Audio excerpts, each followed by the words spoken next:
ಇನ್ನು ಮದ್ವೆನೇ ಆಗಿಲ್ವಾ? ಹಲೋ, ಮದ್ವೆ ಮಾತ್ರ ಕರೆಕ್ಟ್ ಟೈಮ್ ಆಗ್ಬಿಡ್ಬೇಕು. ಬೇಕಾದ್ರೆ ಎಕ್ಸಾಮ್ ಆಮೇಲೆ ಬರ್ಕೋಬಹುದು ಲೇಟ್ ಆಗಿ. ಮದ್ವೆ ಟೈಮ್ ಹೋಗ್ಬಿಟ್ರೆ ವಯಸ್ಸಾಗ್ಬಿಡುತ್ತೆ ಬಾ, ಆಮೇಲೆ ಏನು ಮಾಡಕ್ಕಾಗಲ್ಲ.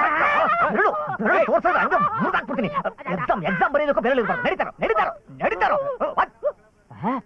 ಇವ್ರು ಯಾಕೋ ತುಂಬಾ ಟೆನ್ಷನ್ ಇಲ್ಲಿದ್ದಾರೆ. ಓಕೆ ಬಾಸ್, ನಾನು ಎಕ್ಸಾಮ್ ಅಲ್ಲಿ ಮೀಟ್ ಮಾಡ್ತೀನಿ. ಬಾಯ್ ಬಾಯ್ ಬಾಯ್. ನನಗೆ ಇವಾಗ ಗೊತ್ತಾಯ್ತು ಕಣ, ನೀನ್ ಯಾಕೆ ಇಷ್ಟು ವರ್ಷ ಪಾಸ್ ಆಗಿಲ್ಲ ಅಂತ. ನಿನ್ನ ಫ್ರೆಂಡ್ಶಿಪ್ ಇನ್ಮೇಲೆ ಕಟ್ಟಕೋಣ. ಯಾಕೋ ಮಚ್ಚ? ಮತ್ತಿನ್ನೇನು, ಹಂದಿ ಮರಿಗಳನ್ನೆಲ್ಲ ಫ್ರೆಂಡ್ಶಿಪ್ ಮಾಡ್ಕೊಂಡು ನನಗೆ ಅವಮಾನ ಮಾಡ್ತೀಯೋ? ಚೀಪಾಗಿ ಮಾತಾಡ್ಬಿಡು. ನಮ್ದು 5 ವರ್ಷದ ಫ್ರೆಂಡ್ಶಿಪ್. 5 ವರ್ಷದ ಫ್ರೆಂಡ್ಶಿಪ್? ಮತ್ ನಾನು ಅಲೋ, ನಾನ್ ನಿನಗೆ ಫ್ರೆಂಡು ಅಂತ ಹೊರಗಡೆ ಎಲ್ಲೂ ಹೇಳ್ಕೊಂಡ್ ತಿರುಗಬೇಡ. ಅಪ್ಪ ದೇವ್ರೆ, ಎಷ್ಟೇ ಸಪ್ಲಿಮೆಂಟರಿ ಎಕ್ಸಾಮ್ ಬಂದ್ರು ಅದನ್ನ ತಡೆಯೋ ಶಕ್ತಿ ಬುದ್ಧಿನ ನಾನು ಕೊಡಪ್ಪ, ಕಾಪಾಡಪ್ಪ. ಬಾಸ್, ಏನ್ ಬಸ್ ಚೀಟಿಗಳೆಲ್ಲ ತಂದಿರಲ್ಲ ಮಗ? ನಿನ್ ಬಸ್ ಪಾಸ್ ಕೀಸ್ ಆಗಿ ಹೋಗ್ಬಿಡ್ಬೇಡಿ ಬಾಸ್, ಆಮೇಲೆ ನಾನು ಒಂಟಿ ಆಗ್ಬಿಡ್ತೀನಿ ಬಾಸ್.